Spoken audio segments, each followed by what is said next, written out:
I went to Hawaii with my parents, sister, and husband. He said he needed to go out alone, so I followed him. He entered a chapel, and there she was, my sister, in a white dress next to him. She doesn't know, right? My sister said. Relax, he whispered. My mom laughed, as she's too dumb to notice. I walked away in silence. When they came home, they froze a tea the doorstep. Winter in Boston brought early darkness. Caroline Montgomery was reviewing the last quarterly report while looking down at the city lights from her high-rise office window. Caroline had made a name for herself as a respected investment analyst on Wall Street.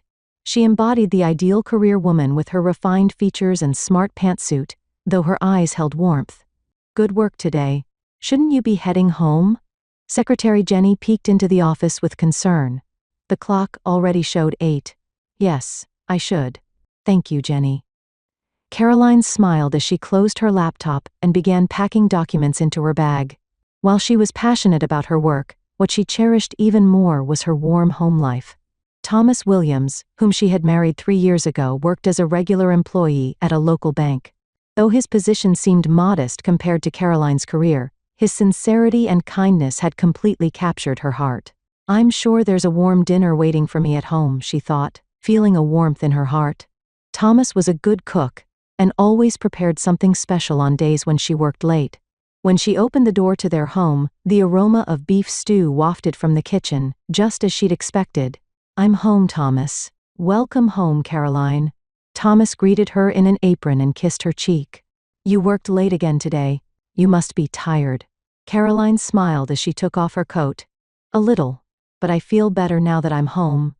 Their house was in a quiet neighborhood in the Boston suburbs. Not too large, not too small, a home they had chosen together.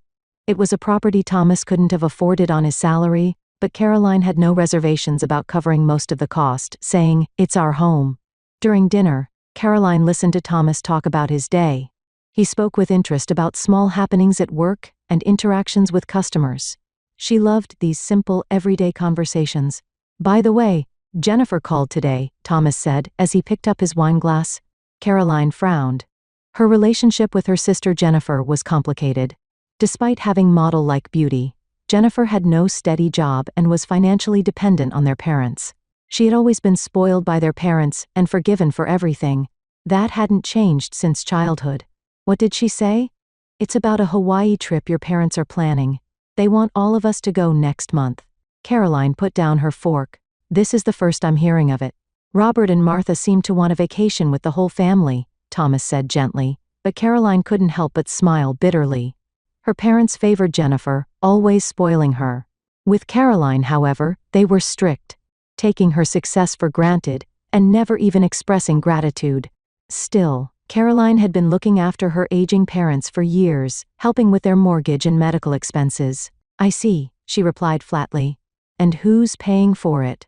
Thomas averted his gaze slightly. Well, I haven't heard the details about that yet. I understand, she said resignedly. So, I'll be paying in the end. Thomas took her hand. Caroline, isn't that what family is about? Helping each other. Caroline nodded at her husband's words. That was certainly true. However, sometimes that helping felt very one-sided. Recently she had noticed Thomas visiting her parents' home frequently. He explained it was to improve family relations, but something felt off. Especially since it seemed that conversations between Thomas and Jennifer were increasing. A trip to Hawaii, Caroline took a sip of wine and smiled. All right, maybe spending time with the whole family wouldn't be so bad. Thomas's face brightened. I knew you'd say that. I'll let Jennifer know tomorrow. He stood up happily and headed toward the kitchen. The blue skies of Maui Island welcomed Caroline's family. At the upscale resort on Wailea Beach, the front desk woman greeted them with aloha and a smile. The Montgomery Williams family reservation. We have an ocean view suite and 2 deluxe rooms prepared for you. As Caroline handed over her credit card, she saw her mother Martha smiling with satisfaction. As expected, Caroline was paying for everything. Still, believing that time spent together as a family was precious, she tried to maintain a cheerful demeanor. Thomas, could you bring the luggage? When Caroline called to her husband, he was deep in conversation with Jennifer. When they saw her approaching, they abruptly stopped talking. What were you talking about? Caroline asked with a smile. Oh, just activities, Thomas answered, seeming a bit flustered. Jennifer was saying she's interested in snorkeling. Jennifer nodded. Yes, isn't it wonderful underwater? Caroline sensed an odd atmosphere between them but nodded. Yes, it's wonderful. After putting their luggage in their rooms and getting settled, they decided to have a late lunch at the hotel restaurant. From the terrace seats, they had a view of the brilliant blue ocean. This is lovely, Martha exclaimed. Caroline, thank you so much for making this trip possible. It was a rare expression of gratitude from her mother. Caroline was a bit surprised but replied, You're welcome. Jenny needed a little break, Robert, her father, explained. She's been emotionally unstable lately. This Hawaii trip should cheer her up. That's right, Martha agreed. Jenny is a special child, she needs special care. Caroline couldn't help but frown. They always called Jennifer a special, and treated her with excessive protection. Meanwhile, Caroline's struggles and successes were seen as expected. You agree, don't you, Thomas? Robert asked, turning to Caroline's husband. Of course, Thomas answered immediately. Jennifer needs time to relax. Caroline felt a slight unease at her husband's words. Since when had Thomas become so concerned about her sister? They hadn't been particularly close before. That night, Caroline was on the balcony sipping wine and gazing at the ocean. Thomas was in the shower, leaving her alone in the room. Her phone rang with a message notification. It was a casual greeting from Jennifer, looking forward to the beach party tomorrow. Caroline started to reply, but her fingers froze. Somehow she couldn't shake the feeling that something was hidden behind these simple words. The next morning, the family was set to spend the day at the beach. However, during breakfast, Thomas suddenly stood up. I'm sorry, but I just got an urgent call from the bank, he said, appearing somewhat uneasy. I need to deal with a work issue.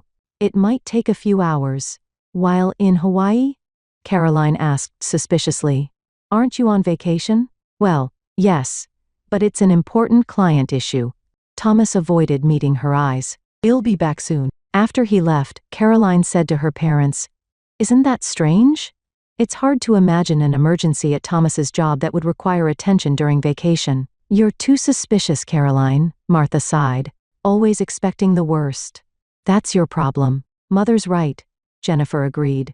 Thomas is just responsible. He's a good man. Caroline nodded silently, but anxiety was growing inside her. She took out her phone and called Thomas's company. First National Bank. How may I help you? A receptionist answered. Hello. This is Thomas Williams's wife. I'd like to get in touch with him. Mr. Williams, the woman thought for a moment before answering. According to our records, he's on vacation this week. There are no urgent matters that I'm aware of. I see, thank you. Caroline hung up. Her heart began to race. Thomas had lied. But why? And where was he, and what was he doing?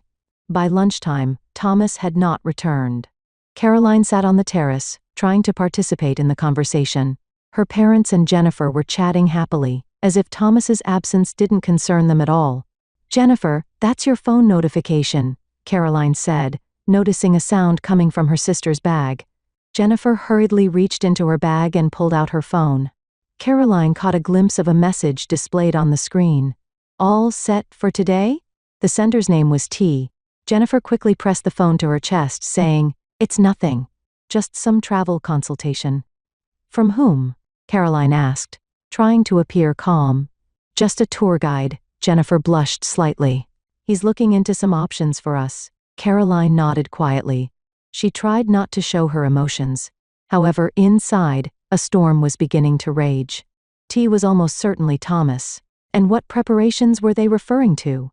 If Thomas says he's going out alone tomorrow, I'm going to follow him, Caroline suddenly decided. What are you saying, Caroline? Martha exclaimed. Following your husband is insane. You should trust him. Mother is right, Caroline, Jennifer said persuasively. You're being paranoid. But Caroline's intuition was urging her to seek the truth. Something was fundamentally wrong, and she needed to know what it was. If nothing is being hidden, then there's no problem, Caroline said quietly. As the morning sun turned Maui's ocean golden, Caroline was already awake. She had barely slept all night. Watching Thomas's sleeping face beside her, she had been planning her day. At breakfast, Thomas was nervously checking his phone. Sorry, I have another work errand today. Again? Caroline asked calmly. What kind of errand? Well, there's a problem I couldn't resolve yesterday. He was evasive. I need to go out for a bit. I'll be back by afternoon. Caroline looked at her parents and Jennifer. They said nothing, continuing their meal as if they had expected this. Thomas, she said quietly, if you're lying, tell me honestly now. What are you talking about? Thomas frowned. I'm just going to work. Robert cleared his throat and interrupted. Caroline, trust your husband. Being suspicious isn't good. That's right, Martha agreed. You always expect the worst. That's why you can't be happy. Caroline closed her mouth but was determined inside. She nodded silently and continued eating breakfast. After Thomas left, she told her parents, I'm going shopping. Her parents looked relieved and said, Have fun? Jennifer showed an unnatural smile and added, Hope you find some nice souvenirs. Caroline disguised herself with sunglasses and a cap.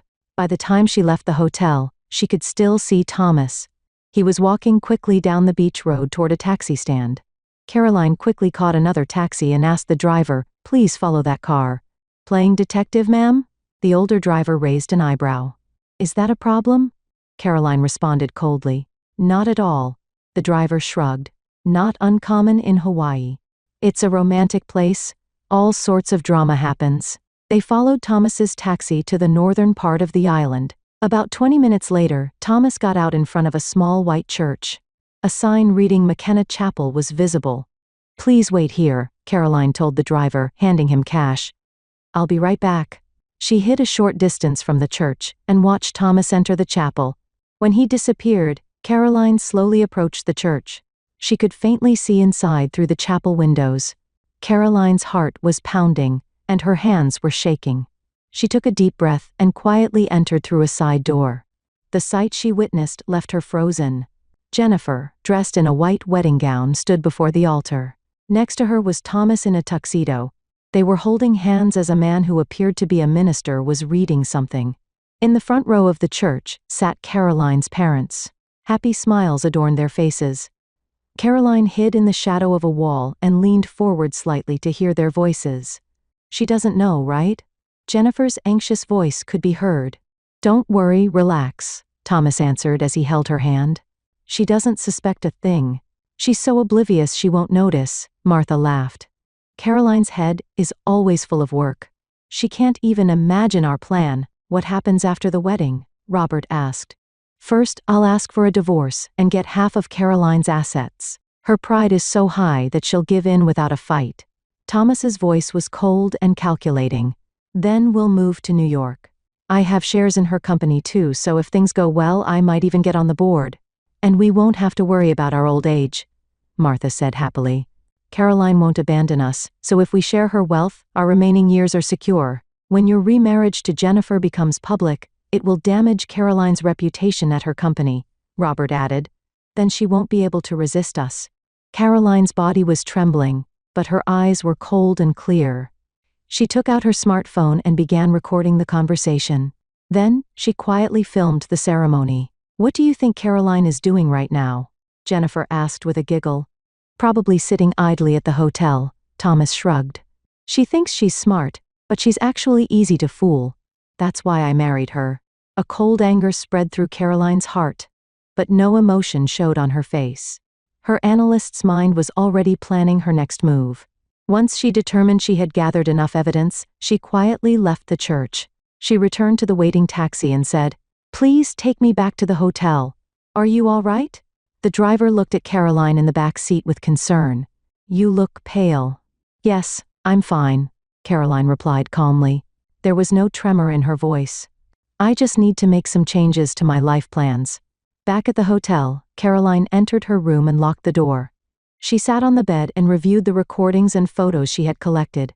Everything was clear. Her husband, sister, and parents had all betrayed her.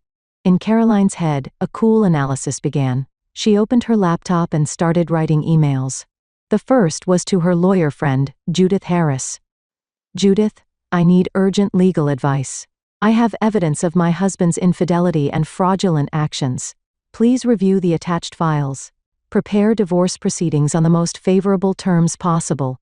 Also, please advise me on how to legally stop financial support to my parents. The next email was to her private banker, Tom. Please urgently move all assets in my name to accounts unknown to my family. Also, prepare the documents to initiate the sale of our home. I will explain the details upon my return. Finally, she emailed the HR director, Lisa, for personal reasons. I need to return from vacation earlier than planned. I'll be taking the first flight back to New York tomorrow morning. I'll return to normal duties next Monday. After sending all the emails, Caroline opened her suitcase and began packing only the essentials. Her movements were mechanical and efficient. There was no time for tears of sadness or anger. Now was the time for action. Caroline smiled quietly. They had underestimated her. Neither her family nor her husband knew how calm and calculating she could really be. They didn't understand why she was called the sharpest investment analyst on Wall Street. You chose the wrong person to cross, she whispered.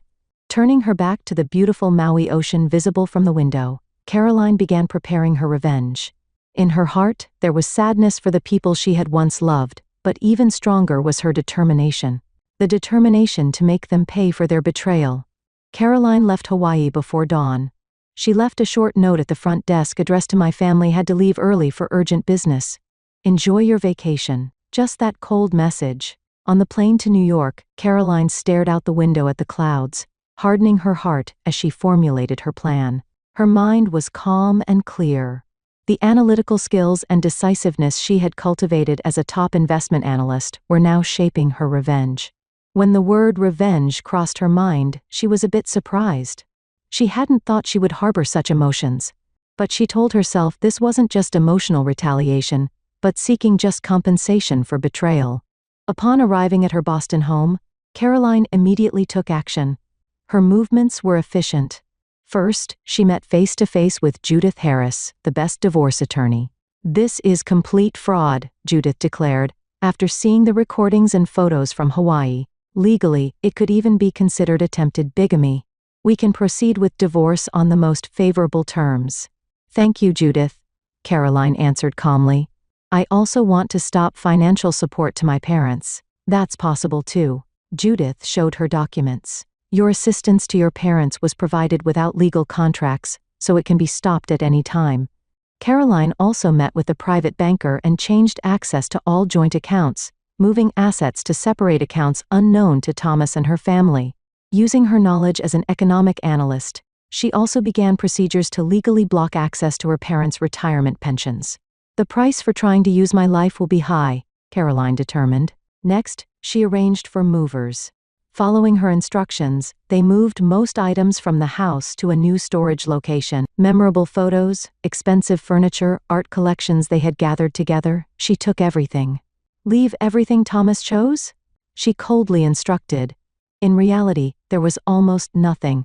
After all, she had created most of their home life. After the movers left, she wrote just one word, in red paint on the empty wall. The word looked like a scream from her heart. She also knew that her parents valued social reputation above all else. So she organized all the evidence of her father's affairs, her mother's false charity activities, and tax evasion. These were family secrets she had known about and kept quiet for years. "Just as they didn't care about my reputation, I won't care about theirs," Caroline said to herself. Finally, she contacted a local real estate agent and initiated procedures to sell the house. "I want to be free from this place of betrayal as soon as possible," she said. When all preparations were complete, Caroline moved to a new apartment. She told no one her new address, completely erasing her traces, and she waited for the day Thomas and the others would return from Hawaii. That day, she was working normally in her office. While analyzing numbers on the screen, she occasionally checked her cell phone. Finally, a message arrived from Judith. "They've arrived at the house. Everything is proceeding according to plan." Caroline smiled quietly and returned to work. When Thomas, Jennifer, and her parents returned from Hawaii, a shocking sight awaited them. Opening the front door, they first saw an empty house with written large on the wall. Cautiously proceeding to the living room, they found only a heavy wooden table remained, with divorce papers and property division documents neatly arranged on it. And Judith, Caroline's lawyer, stood there in an expensive suit with a cold expression. "What's happening?" asked a bewildered Thomas, to whom Judith calmly explained. "Miss Caroline Montgomery knows everything, including the ceremony in Hawaii," she said as she played the photos and recordings from the chapel on a tablet. Jennifer turned pale, and her parents were speechless. "Where is she?" Thomas asked frantically. "We need to talk." "You no longer have a say," Judith coldly retorted. "Miss Caroline will not return to your lives. This is the last encounter." On the table were also legal documents showing that Caroline had emptied all family joint bank accounts and had begun procedures to sell the house. "This is a legitimate response to fraudulent acts," Judith continued. "Miss Caroline has withdrawn all retirement funds for her parents. It's clear that you needed her assistance for mortgage and medical expenses. Arrangements had also been made for the parents' hidden debts and economic problems to become public in their community. Evidence of your improprieties in charity work and tax evasion is ready to be submitted to authorities," Judith calmly announced. "However, the disclosure of this information may change depending on your actions from today forward." Further, it was revealed that Thomas and Jennifer's marriage was legally invalid. Bigamy by a married person is not legally recognized. "This is an act that could be subject to criminal penalties," it was explained, causing the blood to drain from Thomas's face. "I want to talk to Caroline," Martha said in a trembling voice. "She's our daughter." "Unfortunately, she no longer thinks so," Judith replied matter-of-factly. "Let me convey her words. Blood relation is a coincidence, but betrayal is a choice." Thomas showed his anger. "I won't let her get revenge. I have rights too. On that point, please look at this." Judith showed another document. It was a notice from the HR department of Caroline's company. There had been an inquiry about Thomas's employment at the bank, reporting that there were serious questions about his integrity. "Your position at the bank is also in jeopardy," Judith calmly informed him. "If you choose to fight further, Ms. Caroline is prepared to release all evidence." When they tried to object, 2 security guards appeared and notified them to remove remaining possessions and vacate the house within 24 hours. The house was already in the process of being sold. Thomas and the family realized that their plan had completely backfired, and they were at a loss. Their future plans had crumbled in an instant, and now they were in dire straits both financially and socially. That night, Caroline was drinking wine on the balcony of her new apartment, looking up at the starry sky. There was pain in her chest, but also a sense of liberation. She had chosen to live honestly with herself. Her cell phone rang. It was from Judith. "It's all over," the lawyer informed her. "They've agreed to the terms. They'll leave without a fight." "Thank you," Caroline answered quietly. After hanging up, she exhaled deeply. 2 years later, in a Manhattan high-rise, Caroline Montgomery, as vice president of a major investment firm, looked down at the city from her large glass office. The view of skyscrapers visible from the window symbolized her new life. On her desk were photos with new friends, and on the wall hung certificates honoring her achievements. "Ms. Montgomery, preparations for the board meeting are complete," the secretary called. "Thank you, Allison." Caroline smiled as she organized her documents. After the divorce, she had returned to her maiden name. Caroline shone more brightly than before. She spent time with a psychological counselor once a week, learning to value herself. With the counselor's help, she was able to face and overcome the pain of the past. "True strength is having the courage to stand up," she had written in her diary. Before heading to the meeting, she glanced at a newspaper clipping in her desk drawer. It was an article about her ex-husband and family. In a small apartment in the Chicago suburbs, Thomas was returning from yet another interview, wearing a cheap suit. He opened the door with heavy steps and muttered, "Failed again." Since his divorce from Caroline, his career had been on a downward trajectory. He had lost credibility, and his reputation in the banking industry had plummeted. Next to him was Jennifer, who now worked as a supermarket cashier. Her once beautiful face was clouded with fatigue and regret. What were we thinking then? She had asked herself many times.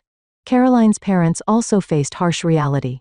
Having lost financial support, they had to move to a modest apartment for the elderly. Furthermore, their social reputation had completely collapsed due to the disclosure of secrets in their community. Former friends had distanced themselves, and they were facing a lonely old age. There was a knock on Caroline's office door. "Come in," she answered, and a man with a warm smile peeked in. "I came to confirm our lunch date before the meeting." Michael Harrison smiled at her.